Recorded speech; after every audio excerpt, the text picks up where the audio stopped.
जम्मू कश्मीर की 4 राज्यसभा सीटों को लेकर कांग्रेस और नेशनल कॉन्फ्रेंस के बीच जो खटास और जो दरार पैदा हुई थी वो कम होने का नाम नहीं ले रही है। अभी तक न सिर्फ नेशनल कॉन्फ्रेंस बडगाम पर अपने उम्मीदवार का ऐलान नहीं कर सकी है, बल्कि कांग्रेस ने भी अभी नगरोटा सीट को लेकर अपने पत्ते नहीं खोले हैं। हालांकि मुख्यमंत्री उमर अब्दुल्ला की तरफ से कहा गया था अगर कांग्रेस पार्टी अब मजबूत उम्मीदवार उतारती है तो फिर नेशनल कॉन्फ्रेंस कांग्रेस को पूरी तरीके से सपोर्ट करेगी।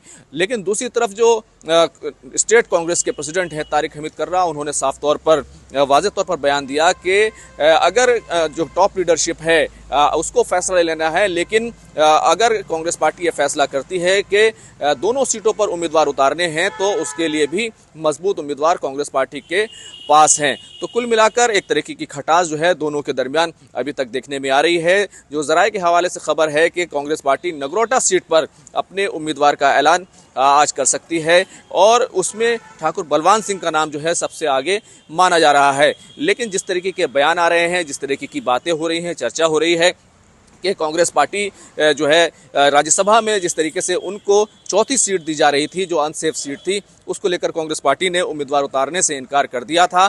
लेकिन नेशनल कॉन्फ्रेंस ने अब सीधे तौर पर उनको ऑफर किया कि वो नगरोटा सीट पर अपना उम्मीदवार उतार सकते हैं। हालांकि अगर इस पूरी सीट को देखें तो इस पर भी नेशनल कॉन्फ्रेंस का दावा जो है वो काफ़ी ज़्यादा मजबूत है।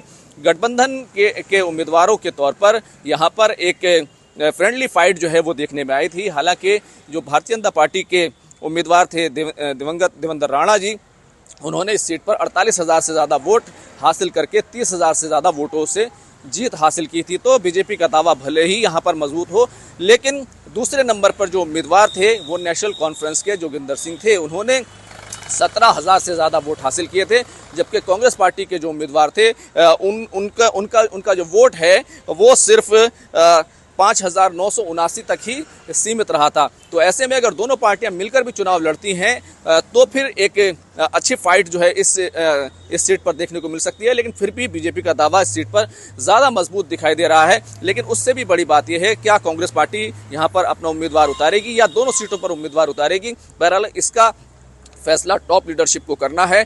जो जराए के हवाले से खबर है कि कांग्रेस नगरोटा सीट पर आज अपने उम्मीदवार का ऐलान कर सकती है। अभी तक बडगाम सीट को लेकर कांग्रेस पार्टी की तरफ से ज़्यादा इशारे तो नहीं मिले हैं, लेकिन तमाम जो विकल्प हैं, जिस तरीके की बात तारिक हमीद कर्रा जो स्टेट प्रेसिडेंट हैं उनकी तरफ से की गई है, तमाम विकल्प खुले हुए हैं। इसको लेकर जाहिर सी बात है कि कांग्रेस और नेशनल कॉन्फ्रेंस के बीच जो खटास और जो मनमुटाव पैदा हुआ है वो अभी तक चलता आ रहा है। कि कुल मिलाकर गठबंधन में सब कुछ ठीक नहीं है। खुर्रम शहजाद, न्यूज़ 18, दिल्ली।